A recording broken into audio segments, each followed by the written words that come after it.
Hello, Steve Lindsley. Welcome back to my shop. In this video, I'm going to show you how I made a few small tables for my friend and coworker, Allison.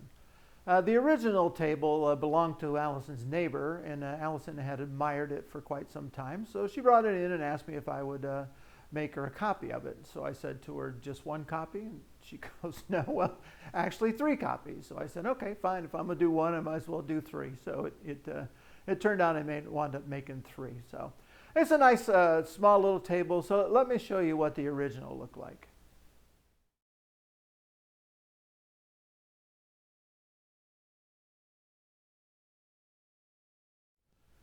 Well, that's a picture of the original table, and here's one of the copies that I made. It's made out of hard maple. The top is 11 by 11, and it's got the same cutout design as the original had. I'm not sure if there's any significance to that design or if the original maker just thought it looked nice. It does make an easy spot for you to grab and carry the table around, though. It's 18 inches tall. The rails are 3 inches. The legs are 1 inch square, and they taper to 3/4 of an inch at the bottom. The taper starts just below the bottom part of the rail. I dyed it kind of a medium color brown, and it's got several coats of wipe-on polyurethane on it. So it came out to be a nice little table. One thing I did do when she asked me to make 3 of them, I thought it'd be a good opportunity to do some different joinery on each one of them.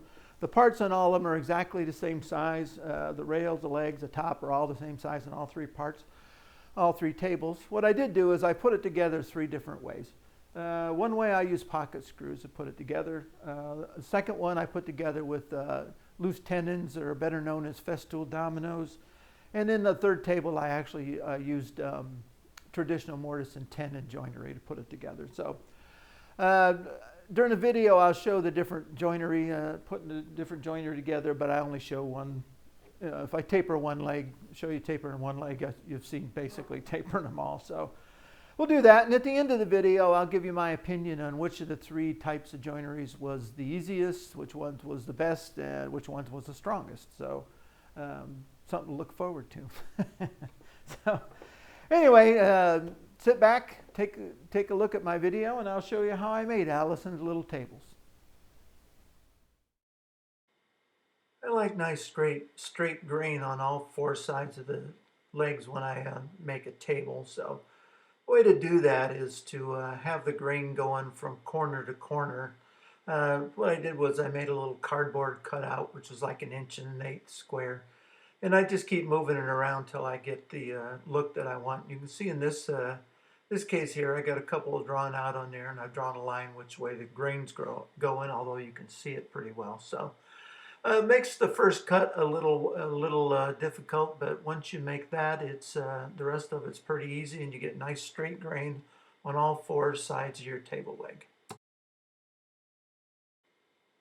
I use a sliding bevel gauge to find the angle for the first cut, and once I set the blade, set the fence, put up a feather board, and make the first cut on this leg.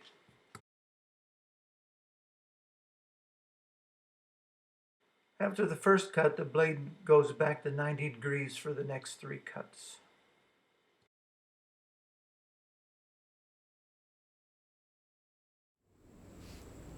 Okay, it's probably kind of hard to see, but when you do that, take the time to line the grain up, going corner to corner. You get a nice straight grain on each side of the leg. I gotta take them to the drum sander and get them down to the 1 inch square, but I got nice straight grain, so that's gonna make a nice leg for this table. All right, here's the pieces for our little tables. I got some parts for the rails here. I actually got some more stock cut up for this. It's a little wider than it needs to be. The final width is 3 inches. These are about 3 1/4 at the moment. Here's the leg pieces. I got a couple of extras. Never fails that one of the legs decides not to cooperate and stay straight and square. So I got a couple extra, and if everything works out, I have a couple extra to test my joinery on. So that's good. We'll do those later. Here's the pieces for the top. I got three pieces that are glue ups. and they're 11 by 11. So that's good. What I got also is this piece has a little cutout on top of it that Allison wanted repeated, so I made a little pattern of it, put on some stops here, and then all I have to do is just trace that out onto the pieces, and then we'll cut it out on the scroll saw here in a minute. So using a pattern, I know that I've got them. They're all going to come out the same, center, top, bottom, left, right. So that'll be good. I'm not going to cut any of these rails to length yet. The bottom part of this needs to have a bevel on it, and I want to bevel that first so I can figure out what the make sure that I get the dimensions, and I don't want the bevel being off where the rails hit. So I'm going to bevel it first and then actually cut the rail lengths to match where the bevel is. So all right, so we got on our pieces here, so let's go ahead and get started. One other thing I did say in the beginning, I'm going to put these together 3 different ways. We're going to use pocket screws for one, we'll use loose tenons for another one, and we'll use traditional mortise and tenon on the other one. So with that, let's go ahead and get started. Well, the scroll saw is not something I use very often, but when you need it, you need it. So it worked out really well for making this cutout in the top of these little tables.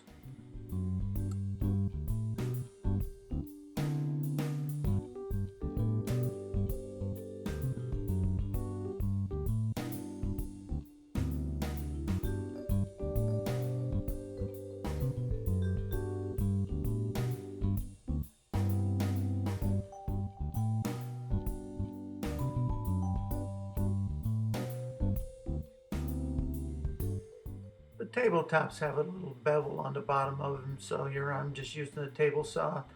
I clamp a board to it so it can ride across the top of the fence. It helps me control the pieces. I push it through the blade there, so it actually works out pretty well. All right, this is the pocket hole jig I have. I got it screwed to a board, and the board clamped to my little workbench here. I put a stop on here so that when I put the board in, what I want the 2 outside holes here to be 3/4 of an inch in from the edge. So if I put that little stop on there and then I clamp it down and drill those holes, then they'll be where I want them. Now the major thing I could do wrong here is drill the wrong side of the board, which I have the inside on there. So I'm using a corded drill for this. Sometimes my cordless isn't, it's old and it doesn't have the juice I need to get through some of this hard maple. So.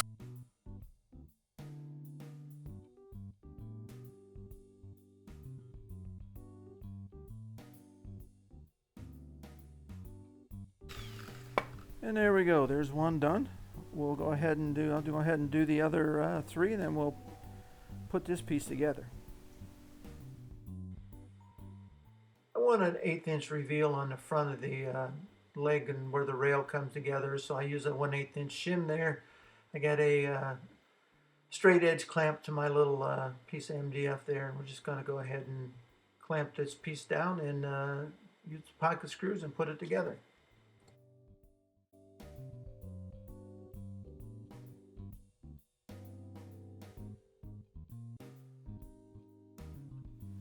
It's time for table number 2.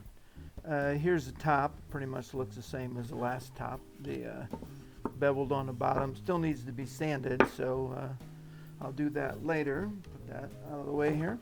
This one we're going to put together with loose tenons, which you could make your tenon, of course, but I have some of these Festool domino tenons. These are 8mm by 50, which is way too long for this piece, to use for this piece. So what I did was I cut them.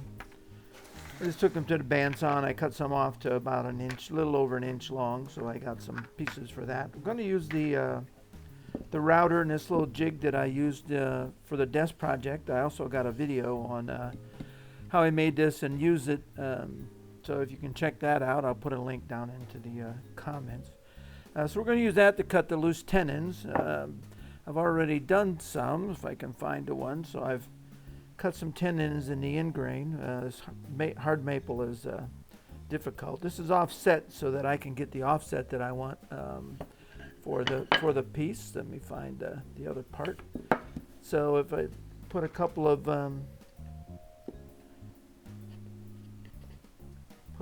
dominoes in there, and then put this piece on with that offset, I get a 1/8 of an inch reveal on the edge here, which you probably may not be able to see, but it's an 1/8 of an inch reveal here on this side, which is what I want. So I got everything set up jig-wise, so all I need to do is cut. I got two done. There's 4 in each leg, 16, so I got 14 more of these. 14 more to do. Well, actually more than that, 28, because you got to do 1 on each side. So it's not difficult. It's just a little bit time consuming, and you don't want to go too fast, especially in the end grain of the maple. The side grain cut pretty easy. So there's the legs. I have the rails. I got the top. I got the dominoes, the tenons. All I need to do is finish cutting these mortises and the rest of the pieces, and we can put this part together.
Well, here's the parts for table number 3. This one we're going to use traditional mortise and tenon joinery on.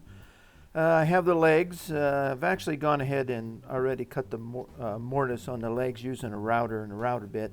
I'll show you how I did that here in a minute. So the mortises are 3/8 of an inch deep, which means that we need a little bit longer rails than we had before. So if the last ones were 7 3/4, I needed to add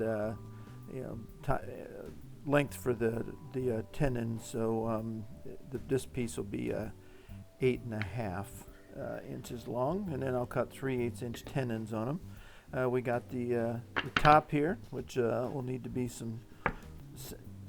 all pieces still need to be sanded. So we got the parts for the last piece. Let me go ahead and I'll show you how I use the router table to cut these mortises.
taper the legs, I made a small jig out of MDF. It's just got a little clamp holding it down there, and it's a little fence on top set at the angle that I want. The only thing you have to remember to do is to taper the side that's got the mortise.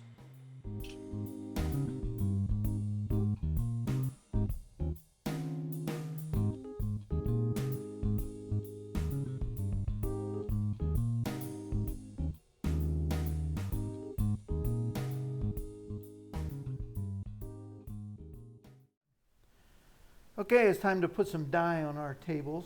I'm going to do the one with the loose tenons. What I've done is I got some of this backer rod from the home center. It's in the where they sell like the door weather stripping and whatnot. It's just a round foamy rod, and you just cut it to length. And what I did is I pushed it down into the to the mortises we cut into pieces so that they we don't get any dye down inside those. So that worked out pretty well. The dye I'm using is a combination of 3 different General Finishes dyes. It's 2 parts of medium brown, 1 part of dark brown, and 1 part of vintage cherry. It's the same dye that I used on the desk project that I did earlier. So I got another video on that. It makes a nice light brown color, and people seem to like it. So that's what Allison picked out for the color of her tables. So what I'm going to do is I got my dye mixed up here. What I'm going to do is go ahead and dye these pieces. The thing about dye, it's different than stain. The basic thing on a dye is you put it on and then you wipe it off. The more you fuss with it and mess with it, the worse off you get. And a dye, if you dye it once, it's one color, and if you put the dye on again, it gets to be a darker color. So the goal is just to put one coat on, wipe it off, and then be done with it. So here we go. It's always a little nerve-wracking when we get ready to dye a piece. So we'll just go ahead and wipe it on. I didn't really need to do that part. And then we'll do the back. And so just a matter of keeping it wet and wiping it, and then getting a paper towel and wiping it off. So we just wipe it off.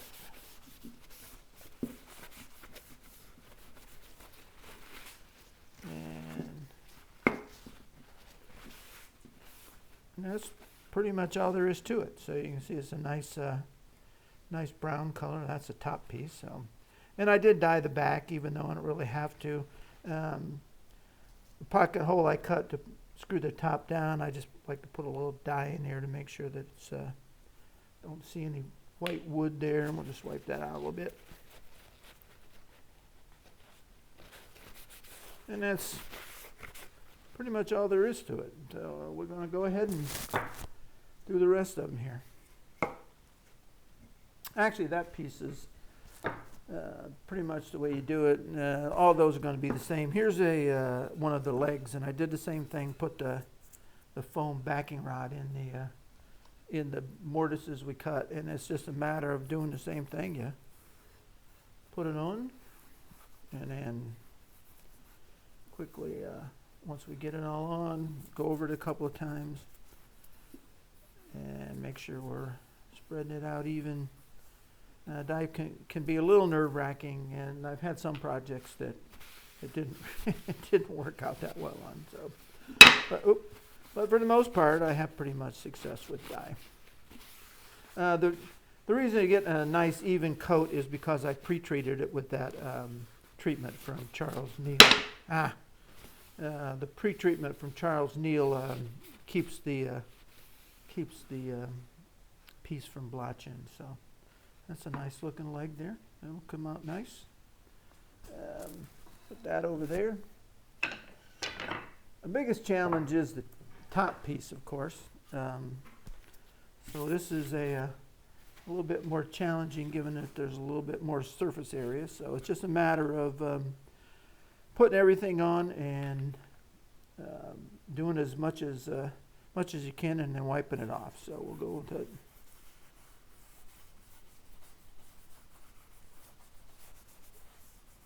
And I need to get down in here to put the dye on that inside of that. And then when you go around the outside and to the bevel.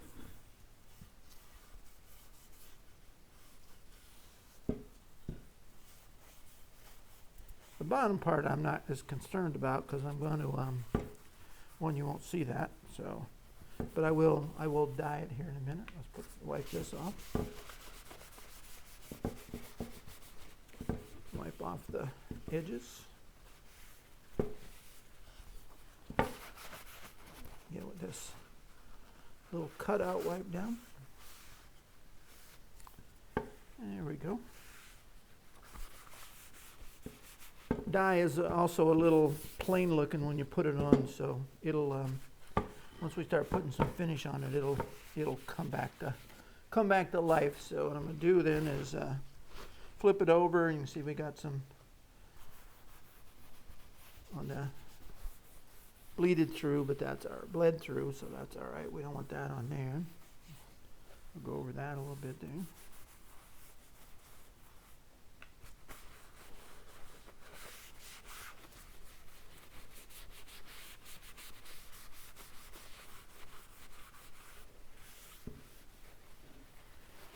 Check our edges, because that tends to be a problem area sometimes.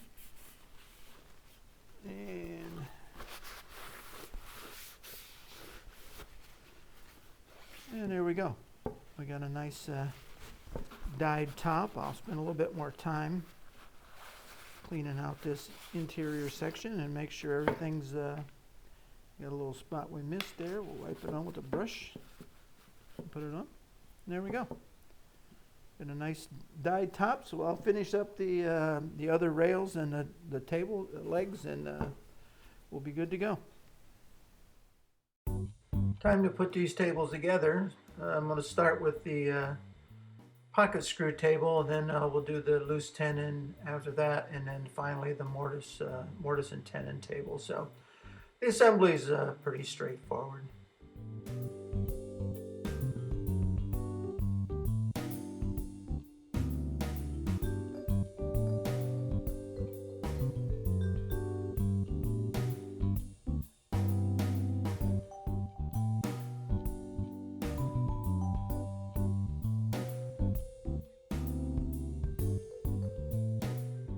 On these two tables, I glued the rails and legs up in pairs. I had to let the glue dry on the first pair, and then I just connected the two pairs together with two more rails. So I didn't show all of it, but once you put glue on one of these things and clamp them up, it's pretty much the same for all of them. So they all went together without any problems. Everything came out nice and square, which is always a good thing.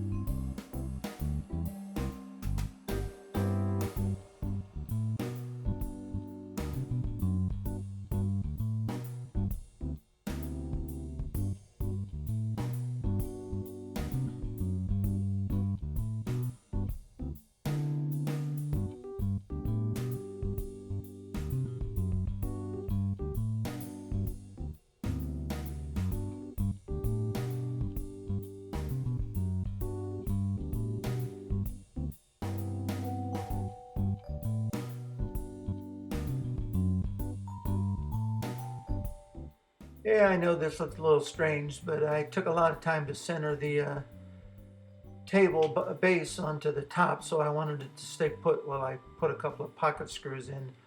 For the pocket screws that are on the end grain, I just left that pocket screw hole the same size. On the ones on the side, I drilled out that pocket hole screw hole just to allow for some expansion and contraction on the top. It's a fairly small top, so I doubt if it will move much, but better safe than sorry.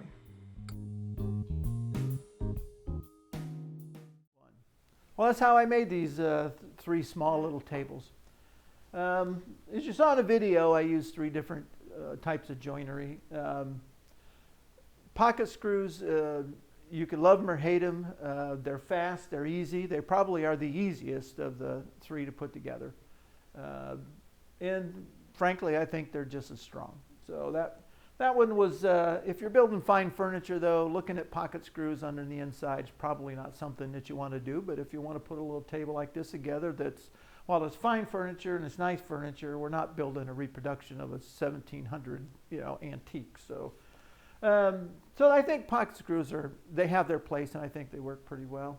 The Festool domino, I don't have a domino machine, so I had to use my router and my bit, and I have a separate video on YouTube about that. It works, but it's slow. I mean, it takes a while to route out all the mortises and then to glue it all together. So that was, I would say that one is a good way to do it, but the way I was doing it, it actually took a little while longer to do it. The mortise and tenon, I mean, what can you say? You can never go wrong with a nice tight-fitting mortise and tenon joint. So of the three types of joinery, I would say definitely pocket screws is the easiest and probably the fastest. You just cut the pocket screws. You cut the pieces the length. There's no need to allow for any tenons on the end. You cut them the length. You put it together, and away you go. So that actually works pretty well. The domino piece was, I liked it because you didn't have to allow for the tenon. What I don't like is how long it takes me to cut it with the router. Now, if I had a Festool domino machine, I could whip them out in no time, and it would be good to go. My bank account would be $1,000 lighter, but it would be a fast way to put it together. Probably as fast as using biscuits. Traditional mortise and tenon, I mean, it's like I said, you can't go wrong with that. As long as you careful where you cut the mortises and you allow for the tenons and you put it together, there's really no downside to a mortise and tenon. I think if I wasn't building, reproduction antiques or whatever, if I was just building furniture like this and some others, I'd probably invest in a domino, Festool domino machine. They're fast. You don't have to allow for any tenons, so you just basically cut all the parts to length, cut the mortises, put the domino in it, glue it together, and away you go, and it's as strong as all the other ones. As far as strength goes, I think they're all three pretty much comparable. So that's my 2 cents on that. You can like or hate pocket screws, but I think that they do have their place. So anyway, that's the way how I made these three little tables. I hope you enjoyed watching my video. I'll be back with another video soon. It's going to be cooler weather, so it's time to get the lathe out and start working on some turning projects. So thanks for watching, and please don't forget to subscribe. And one last thing is I recently, within the last couple of days, went over 1 million views on my videos. And I know everybody doesn't watch the video to the end, and some people just click on it and realize that, this is what I want to see, and they're gone in like 10 seconds or whatever. But the fact that there was enough interest by 1 million clicks to actually on my videos, to me is humbling. So I appreciate everybody that takes a couple of minutes to click on my videos. I'm not offended if you don't watch the whole thing. Sometimes you really have to be interested in what I do to want to watch the whole thing. So I do appreciate everybody's interest in my videos. So with that, I'll shut up, and thank you very much for watching, and everybody have a good day out there.